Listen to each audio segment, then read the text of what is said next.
For 11 years, it never missed. Every orbit, the same quiet routine.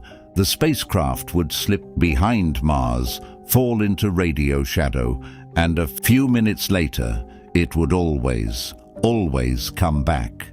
A faint tone across 200 million miles of nothing. A heartbeat. On December 6th, 2025, it went behind the planet exactly as it had thousands of times before, and this time, nothing came back. No telemetry, no status, no heartbeat, just the empty hiss of deep space where a working machine used to be. What you are about to hear is not science fiction. It is a real NASA mission, a real silence.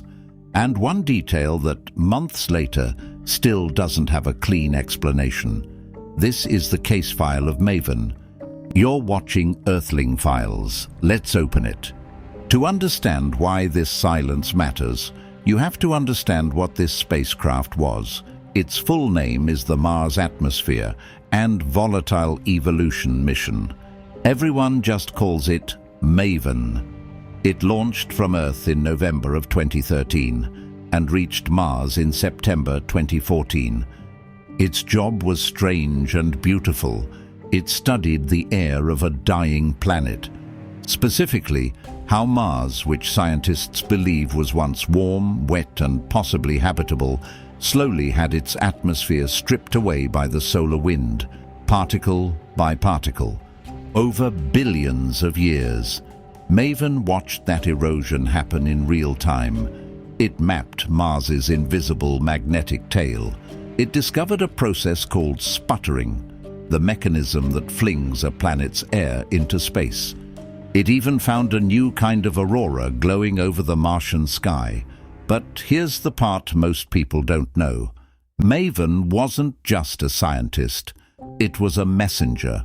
When the Curiosity and Perseverance rovers crawl across the Martian surface, gathering data, taking images, they can't just beam that home on their own. They need something overhead to relay it, to catch their signal and throw it back to Earth.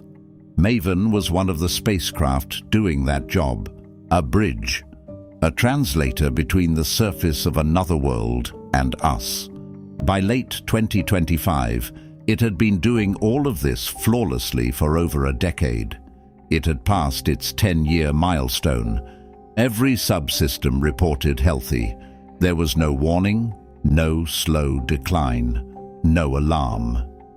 In the first days of December, MAVEN was, by every available measurement, completely fine. That is what makes what happened next so unsettling. Before we get to the silence, I need to show you something MAVEN did in its final days, because the timing of it is the kind of thing that gives investigators pause. In the months leading up to December, our solar system had a visitor, not a comet from our own neighborhood, something from beyond it, an interstellar object, a chunk of another star system entirely, passing through ours on a path that would never bring it back. Astronomers had been tracking it, pointing everything they could at it, because objects like this are almost unimaginably rare. We had only ever confirmed a literal handful of them in all of recorded history, and MAVEN, sitting in orbit around Mars, had a viewing angle that few instruments on Earth could match. So NASA turned it. They aimed the Mars orbiter outward, away from the planet it was built to study, and used it to observe this traveler from another star. Let that settle for a moment. One of the last major things this spacecraft did, before it fell silent forever, was photograph an object that came from somewhere outside our solar system entirely. Now, I'm going to be honest with you, because that's what we do here. There is no evidence, none, that these two events are connected. Spacecraft are complex machines. They fail. 11 years is a long life for a probe. But you're a curious person. That's why you're here. And I'd be lying if I said the sequence didn't make the back of my neck prickle. Observe the interstellar visitor and then go dark. Hold on to that feeling.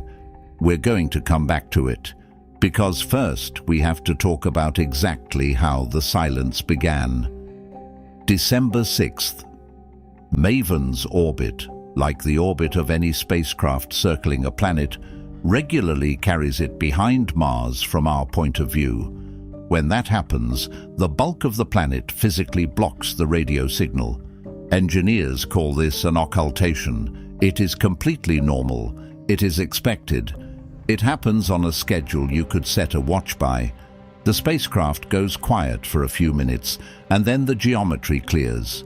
The line of sight opens up again, and the signal returns, like a person stepping behind a pillar and walking back out the other side. Mission planners knew exactly when MAVEN would disappear that day, and they knew, to the minute, when it should reappear. So they waited.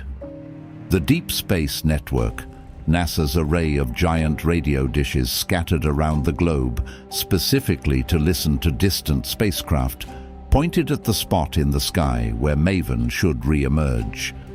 The clock reached the reappearance time, and the dishes heard nothing. At first, no panic. Outages happen. A few minutes late is not a crisis. They kept listening. Minutes passed, then more minutes. The window closed. The spacecraft did not answer.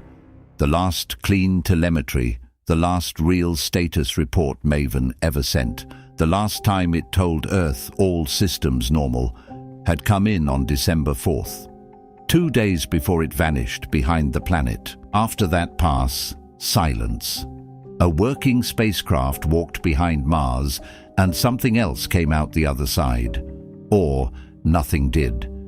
When a deep space mission goes quiet, there is a protocol, a grim, methodical checklist that engineers hope they never have to run. First, they assume the simplest explanation.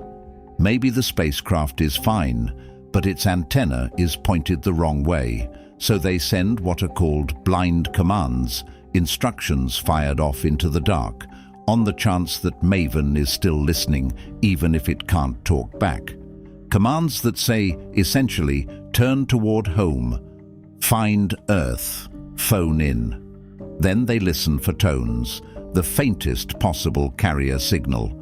Not data, not pictures, just a single pure note that would mean, I'm still here. At the same time, in simulation rooms on Earth, engineers begin rebuilding the spacecraft's possible states. Is it getting power? A drained battery can shut down a transmitter, and a spacecraft pointed the wrong way can't charge its solar panels, which drains the battery further, which shuts down more systems. A death spiral, written in physics. Is it too cold? Is it pointed at the sun? Is it pointed at nothing? They ran all of it, and for days the answer to every attempt was the same. Silence. NASA made it official on December 9th, a public statement. The spacecraft and operations teams, they said, are investigating the anomaly. That word, anomaly. In NASA's language, it is deliberately neutral. It means an unexpected change that we cannot yet explain. It is the word you use when you do not know what happened, and they did not know what happened. Now we arrive at the part of this story that I find almost impossible to stop thinking about. While NASA's enormous dishes heard nothing, someone else was listening. Across the world, there is a quiet community of people who build their own radio dishes. Amateurs, though that word undersells them badly. Skilled operators with serious equipment who track spacecraft for the sheer love of it. In Germany, one such group operates a 20-meter dish at an observatory in Bochum, and they pointed it at Mars.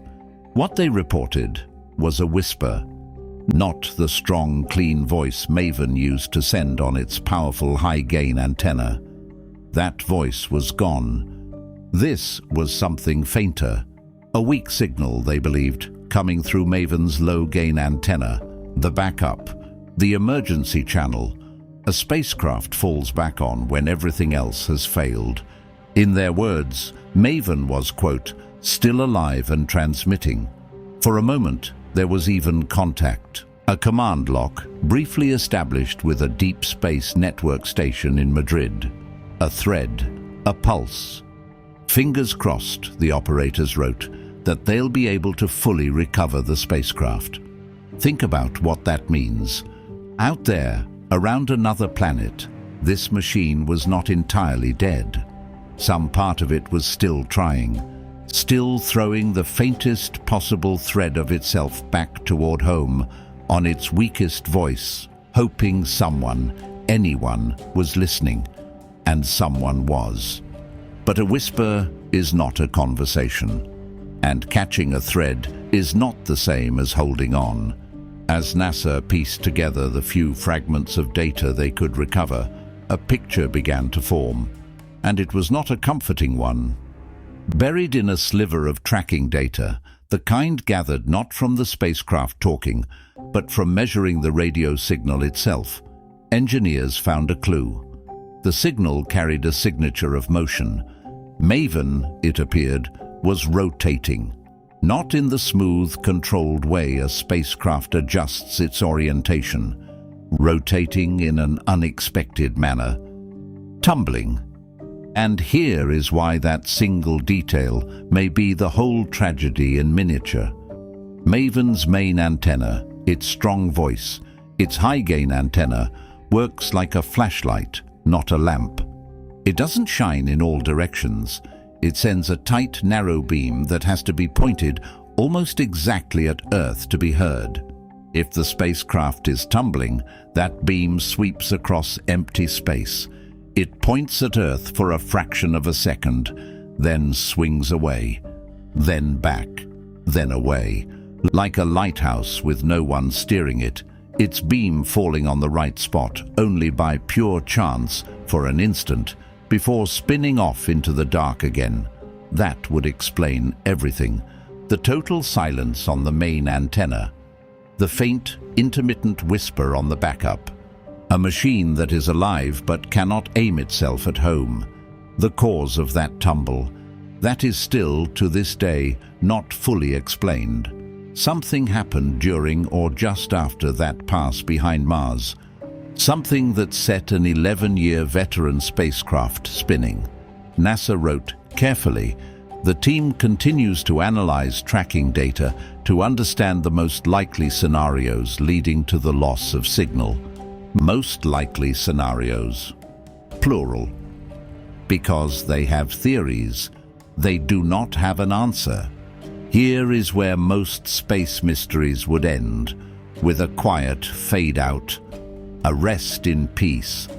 But MAVEN's case did not close. It escalated.